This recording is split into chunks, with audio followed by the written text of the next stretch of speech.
the course that binds. Let's talk about it.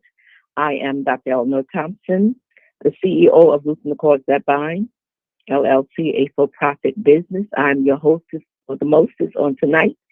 I am thankful to God for this particular platform that He has allowed me to be on in this season.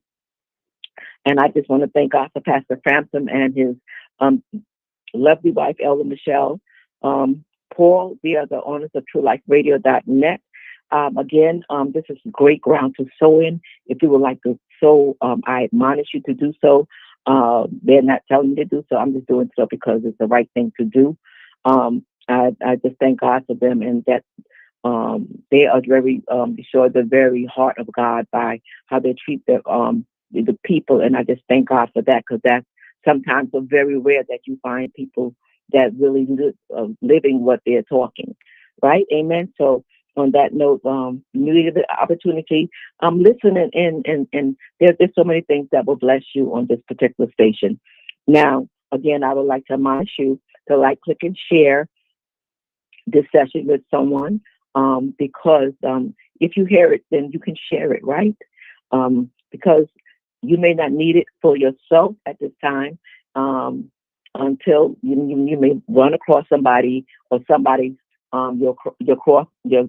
your path may cross with someone that will need this, and then you will be able to share it, right? Because you heard it.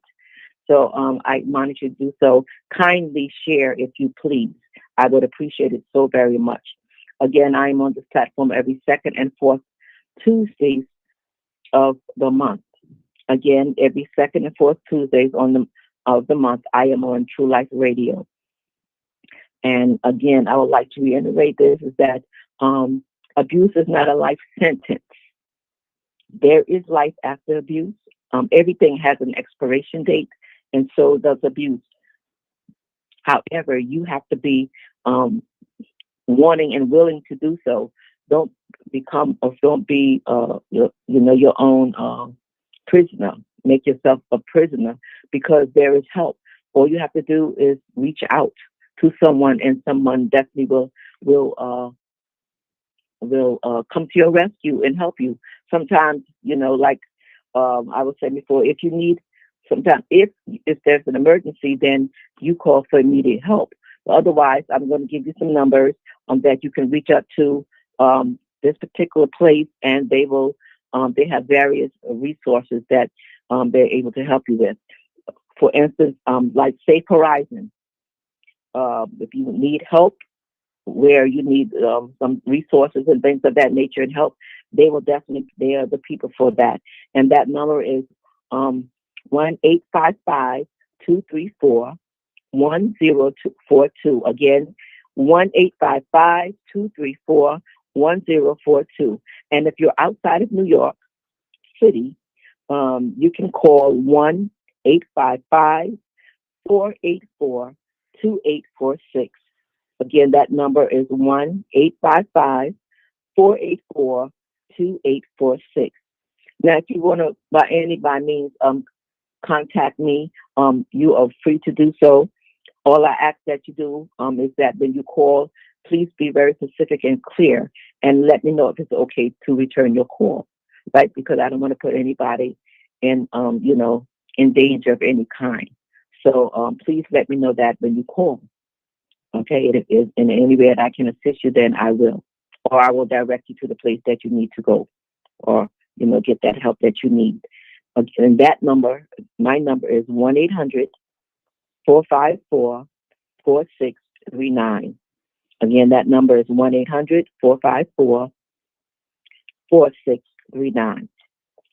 Now, as we continue, last time that I had a conversation with you, I was talking about various things about feeling guilty. For example, if you've been molested, fondled, sexually abused, rape, that was on the kind of line that I was dealing with you with before, and we had our last conversation.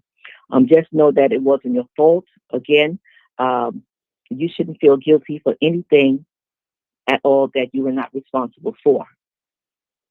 So don't allow yourself to dig dig you in a hole and bury you with it. With that kind of perception of yourself, you can't do that because um, at the time of my rape, even though I played it off like it's no big deal, and like it was no big deal, but it was a big deal. And nobody else made it a big deal, so I didn't either. And I thank God for that strength sometimes because I think God gave me the bounce back spirit, and I thank God for that. And I was able to even camouflage that my hurt, and sometimes that's good and it's not good.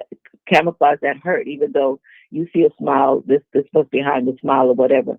But I was able to. I was like, never let my mantra is never let them see you sweat, regardless. That even at a young age, never let it hurt me, but you're not going to know that unless I want you to.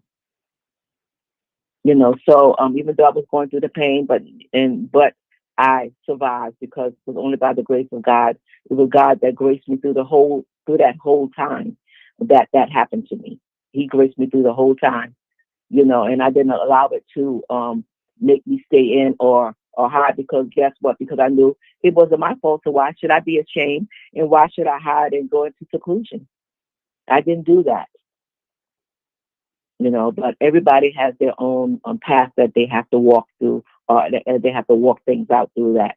So if your way is a different way, then you deal with it how you are led to deal with those things, right? So again, it's not your fault. You shouldn't feel guilty. Remember, guilt is feeling responsible or regretful, right? It's a feeling of responsibility or remorse for some offense or crime or wrongdoing that has happened, whether imagined or not.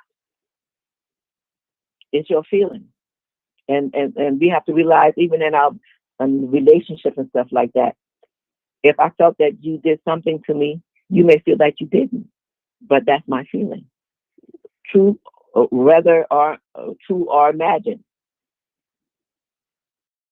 That's the way. That's the way that goes, and vice versa. But we are old enough to know when things are said or offensive, or when they are not. But in this particular instance right here, this is the guilt part of it, and things like that. And that's on the platform that I'm dealing with this at this point. No other kind of relationship, but the fact of the rape part of and the sexual abuse part. And I don't want to park here because I will stay here, but I can't park it because I'm going to return to the spot at a later time. And I also gave you a definition of rape, and that is the unlawful sexual intercourse or any other sexual penetration of, I would say, the orifices, but I would just say the vagina, the anus, or mouth of another person, or a person with or without force by a sex organ, and the other body parts or foreign objects without the consent of the victim. So you taking it by force, basically. It's not given to you. Rapists take. They don't. It's not been given to them. They forcefully take. And by what? And it is because I got hit because I was trying to get away. Once that car stopped, and I don't know if it was a two-door at that time. I think it was, but I'm not sure. But I was trying to get away, and the attacker caught me and punched me in my mouth, or whatever the case may be, and pushed me back to the car. So I at that time, what else? So things like that do happen. But in retrospect, I thank God that it could have been something different, because lots of times you hear of these stories where women get raped, and what happens afterwards is their bodies are found later. But that was not my story, and I thank God for that. So it could have been worse. Sometimes you say, God, why? No, God has a plan, and He has a plan, and His plan is still in circuit, and it's still working out for my good. So I thank God for that it could have been another story. You could have been hearing about just girl from South Carolina that got jacked up, raped, and got killed, and no one knew who did it or whatever, and that's it. But that's not my story because I'm here to tell the story. So that's why I refuse to be bound. I refuse to shut up. I refuse to not say things because at one time I couldn't speak. I was afraid to talk on certain things, but not. I am not with this. And like I said, shame lasts longer than guilt does. And I said that's why maybe in an instant in my own mind is that you're afraid to say things or shame because you don't know because you feel that people's going to reject it or what you say because of the prior of past. So I kind of understand while I'm um, um, I say sharing with you, I'm getting delivered as well. I'm getting a breakthrough things that I didn't realize and notice before. So I'm not just talking to you, I'm talking to me as well. Okay. Again, don't blame yourself because, again, in dealing with guilt, we found out that guilt is less intense than shame and it's less negative as well. And I also mentioned that shame is transferred to the victim, and that shame renders what I say her mute or him mute. I use her mostly because men don't really tell that when things like that happen that they're raped, but men get raped too, not just only in the confines of the behind the prison walls, but sometimes it does happen. But usually women are the most, I would say, that have, that really get, have that thing is women really want to get, is more horrific, I would say, in that instance for them because it happens more often to them than with the men, unless you're in jail or somewhere else. Okay. And what happens is that they make you feel that the feeling of shame seems to be to make being the victim of rape. You're the one that's feeling shame, like you did an act of wrongdoing. However, the shame should be what the rapist is feeling and not what the victim is feeling. But that seems like it's transferred to the victim instead of the rapist, which ones then that person should be feeling the guilt and the shame for that, and not the person who was abused, was attacked. Shame again is what prevents many survivors from speaking about what happened to them. Again, and it's also an attack on the survivor as a person. Like for instance, they will say, "Okay, I'm a bad person because this happened to me." This is the kind of feeling that you get when you're sure that somebody will talk bad about you or poorly because you were assaulted. And I believe that's to be true too because I heard negativity as well when this happened to me. And people need, and I say to people out there that your mouth runs like water, be careful. Because you can really damage people and cause people to commit suicide, especially if I was a weak person, I probably wouldn't be here. But I thank God that He didn't make my DNA was not that like that. That this didn't happen so. But the fact of the matter is that you have to be careful about putting your mouth on people if you don't know the whole story. Shut up. Ask God to give you wisdom before you even spurted and blurted. Don't do that. Stop spurting and blurting. Just be quiet. Learn to be quiet. That's what some of us need to do instead of talking so much, and stop being so judgmental. And you don't know what people's gone through, or what they went through when they were going through, or what made them go through that particular thing. You don't know. So we need to put a break on it, put a break on our mouth, and just hold it for a while instead of just rambling on and saying things of whatever and talking some stuff. There's a thing you don't know where I've been because you have not walked in my shoes, and I'm pretty sure you don't want to walk in it. Okay, so this is the kind of feeling that you get. when people talk badly about you and you believe that thing, because you're the one were assaulted. And like I said, I played it off and I felt that way too, bleeding inside. So when people go to church and things of that nature, you do not know what they're dealing with. Not unless you are really, you got to ask God for sensitivity in this season here. I mean, should have been asking for it all before, but so many people are hurting, wounded inside. So we need to know how to ask God, teach me how to treat people. Teach me how to treat people. Or when I come upon somebody with a problem as such, or they may not even say it, but because that He give you that sensitivity in that ear to hear. You don't have to be a prophet to be able to hear, because God gave us all hearing. All right? So you don't have to have a title to be able to hear and discernment. We need to ask God to strengthen and to increase our discernment, so that we can be more sensitive to His Spirit. And when people come around, we be able to pick up the burdens of the people instead of them leaving us in the same way, they're leaving us in how they came into our presence. They're leaving the same way. They should not. It's just like going to church and going to church with a problem and coming back the same way because you didn't get an answer because it just wasn't. So we have to learn, ask God for sensitivity in this hour. It's playtime is over. Play is over. Recess is out. Is over. It's time to get back in and do what you need to do. But as counselors and stuff like that, and to get to the real source of the problem, that's what we should be doing at this point.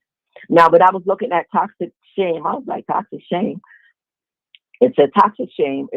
It's a feeling that causes you to feel that you are worthless. And that's really toxic too, because this happens when other people, again, treat you poorly and you turn that treatment into a belief or regarding it to be true. That means you take on that thing, what they say.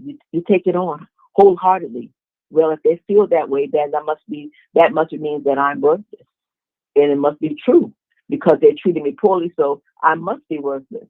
No, guess what? Flip it around. They're worthless, not you. They're worthless because they didn't have that. They didn't have that discernment or whatever to really tap in and really ask the Holy Ghost to kind of to talk to them and kind of guide them. And sometimes people be a lot in their flesh. They say it's the Holy Ghost, and it's not. So you got to know. Anyway, toxic shame is a negative self-evaluation that may stem from messages received in childhood. And that's key as well, because we got big people walking around. But if you really look at them, they got big Pampers on with full of mess, those big safety pins on them with a pacifier, walking around messed up. And it happens a lot. So because then there could be a male and it could be a female, either or both. But the fact of the matter is, that female with that little girl in it, she has to talk to that little girl, or you have to get somebody, that counselor that really can pull that out. That little girl, that whatever happened to you as a little girl, or whatever happened to you as a little boy, you got to pull that stuff out. You got to pull it out. You got to be able to pull that thing out and let them see that stuff so that they can take up those Pampers, then to get the pull-ups, and then take up and put on the bloomers and drawers and walk it out. But a lot of people walking around, big babies, but they grown up, but they're big babies in the spirit, really just walking around all dutied up with a lot of mess from the past, from the childhood. And sometimes babies can even feel rejection in the womb. This stuff goes so deep. And sometimes it's the trauma of it all, how intense the trauma is, and it takes a little longer, according to the traumatic part of it. And we start to internalize these things. Then you have the negative belief that people, again, see about, themselves are like specific mistakes, the flaws of character and things of that and that as threats. So that will keep them from being accepted or loved. So that's why sometimes you see all these people, all these girls with these shapes and butts and lips and things and all these things. It's because of the fact that they feel like there's a flaw in their character and they need to fix it, and it threatens them. And so they want to be accepted. Who does not want to be accepted? So nowadays it makes you feel that if you are fluffy or whatever, you're not going to be accepted. You got to be like a certain size or whatever. That devil is such a whole liar in this time of here. And we got to know that we were wonderfully and fearfully made at the same time. It's so good to do some contouring things or whatever the case would be. But when you change your whole structure, there's a problem. You're trying to please people, but I mean, you're saying it's yourself, but as well as people, because you want to be accepted. And we all want to be accepted and loved. We all do. But don't kill yourself. People have died under the knife trying to, get to the point that everybody will accept them for something or whatever the case may be. Okay, shame can also be defined as feeling of embarrassment or humiliation that arises in relation to the perception of having done something dishonorable, immoral, or improper, right? But while shame is a negative kind of thing, emotion, its origin play a part in our survival as a species. You're like, well, how's that? I'm so glad that you asked. Now, without shame, we might not feel the need to adhere personally to the cultural norms, I would say, like follow the laws or behave in a certain particular way that allows us to exist, as social beings per se. We have to be in the environment. So there's certain things that in society that we must do, right? In order to be, I would say, accepted or, because if you act in a fool, you're going to get locked up or something. Something's going to happen. You're going to get arrested or somebody's going to just dump you, right? So what does that mean? Since we want to be accepted per se, shame is an evolutionary tool that keeps us all in check. What? Yeah, that keeps us in check because that means that there are a lot of things that we want to do, but we know that no, that's wrong because I'll go to jail if I was to slap that teller behind that stuff, or let me go up there and take that mic and knock somebody in the head, or just you get those little things in your mind. I don't know, maybe it's just me, I don't know, but you don't want to. Just like in society, you have to have clothes on to be in society, to be in places, right? So it would be not good. You would not be in the confines of the social part if that you just take off your clothes and start walking out in the street. Somebody, they will think that you lost your mind. They will call for they say that paddy wagon to get you and to take you to one of these mental hospitals and put you on a ward, or maybe tie you down if you're really acting up really bad and give you a shot in the butt or something, right? And then they will evaluate you because you were out of the norm, and that's shameful, right? So, so we, at the same time, we have to be kept in, so we have to be in the boundaries of things. So that they're saying is that shame keeps us in check. Because if I was ashamed, I would do that. If I was ashamed, I would do that. How many of you out there will say that? Be true. Yeah, I know. I hear you. hmm Okay, when does shame become harmful? Shame can be problematic when it becomes personalized or internalized and results in an overly harsh evaluation of oneself as to a whole person per se, right? And this critic might tell you that you are a bad person and that you are worthless per se, or that you have no value, right? However, the truth is that how deeply you feel shame about it often has little to do with your worth. So no matter how you feel shame, you can feel shame, if you want to feel shame, but in the reality of it, it has nothing to do with your worth or what you have done wrong. So don't let people put you in a box per se, right? And then, you have some other common concepts that overlap with shame include embarrassment, humiliation, and guilt. Like, however these different terms have nuances or suggestions, that's what that means, or slight difference or shading, right? And here are some of them. Like there are signs that you are ashamed, signs that you have shame. Like, okay, why am I ashamed of certain things? Well, these are some of the things. Are you wondering, again, whether you might be experiencing shame? Yeah? Okay. Well, here's a list of self-defeating shame reactions according to psychologist Bregan in his book Guilt, Shame, and Anxiety. Are you feeling sensitive? You have some people just, they like overly sensitive. Well, everything is you offended them because everything, they're just too, you can blow on them and they get offended, so that goes without saying. Another one is feeling unappreciated, right?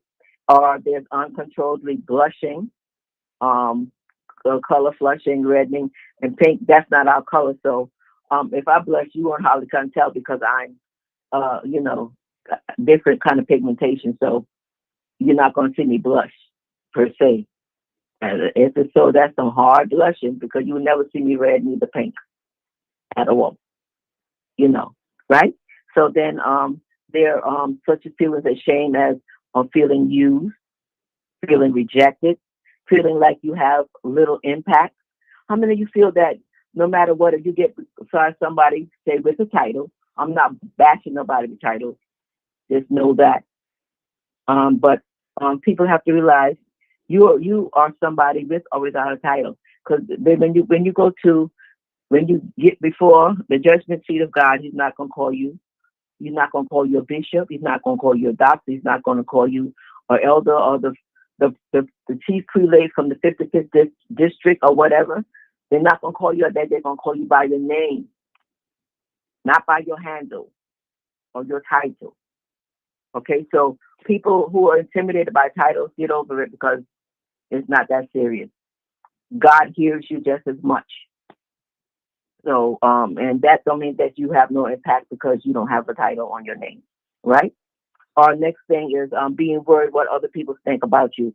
We all, to a certain point, think that, but after a while, we have to get over what people think about us, and just know and feel that it's God. God, at the end of the day, He's the Alpha and the Omega. And what He thinks at the end of the day, that's what, on about us. That's the only thing that counts. Nothing else should not matter. I mean, I used to feel that way, but it doesn't matter because God is the judge. He's the judge, the jury, and everything else. He give out the sentences. So we cannot, get all jacked up because of how we think others going to feel. If they feel that way, and they may not be in their right feelings, or they may be, but it's God that you want to please and not man, right? Worrying that you aren't treated with respect. That's another thing of shame, right? And feeling, all I could say to do that is you just do the right thing, and right will follow you. Basically, don't worry about it. If they don't treat you with respect, it's okay. Keep it moving. Just keep it moving. You're not gonna waste your life waiting for somebody to treat you with respect, right? And then again, feeling like others taking advantage of you, you will get taken advantage of as long as you allow them to do so. That's how that goes. That's how that goes, right? So what you allow, that's what will happen.